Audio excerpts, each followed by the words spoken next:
to wait still to add? Got it? Okay. Good morning. Did you know that dissociative identity disorder, commonly known as multiple personality disorder, affects only 1% of the population, and it affects more women than it does men? According to Dr. Margaret Barlow at the University of Oregon, DID is a condition in which aspects of the personality are separated from each other and from awareness. Dissociative identity disorder can be identified by signs such as amnesia, dissociation, and the presence of two or more personalities. Let's look at amnesia first. According to the Concise Encyclopedia of Psychology, amnesia refers to the partial or total loss of memory functions. People with DID often can't remember large parts of their childhood due to a traumatic event that caused their brains to shut off. As adults, they find things in their homes that they cannot recall buying, and they meet people in their day-to-day life that claim to know them that they have no memory of meeting. Amnesia can be caused in part by dissociation. According to the Gale Encyclopedia of Nursing and Allied Health, dissociation is a psychological mechanism that allows the mind to split off traumatic memories or disturbing ideas from conscious awareness. The mind puts up a shield so that the person isn't affected by a trauma or an extreme stress event. Dissociation, while not specific to childhood, during childhood causes the formation of alters.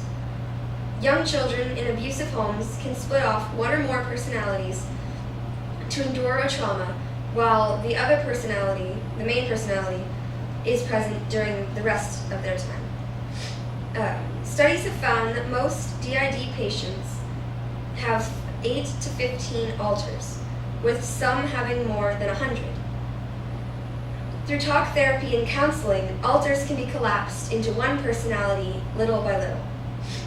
Alters can be vastly different within one person. According to Relay Health, different identities may have different attitudes, thoughts, and ways of speaking. They may even differ in allergies, right or left-handedness, or the need for eyeglasses.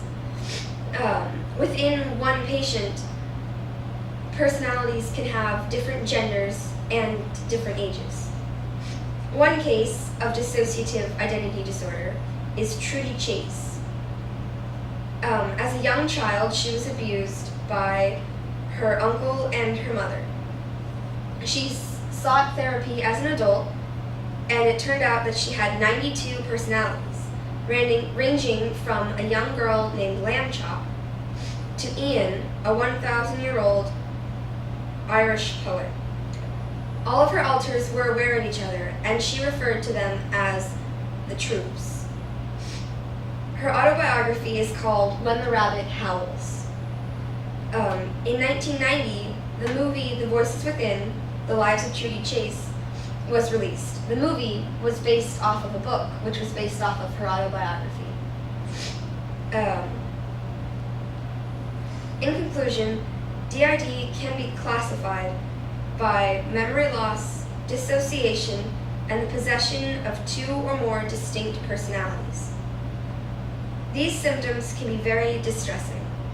However, individuals will learn coping mechanisms and often seek therapy to work through their problems and to collapse their personalities down into one single personality. Through this, they can return to a normal life with one personality.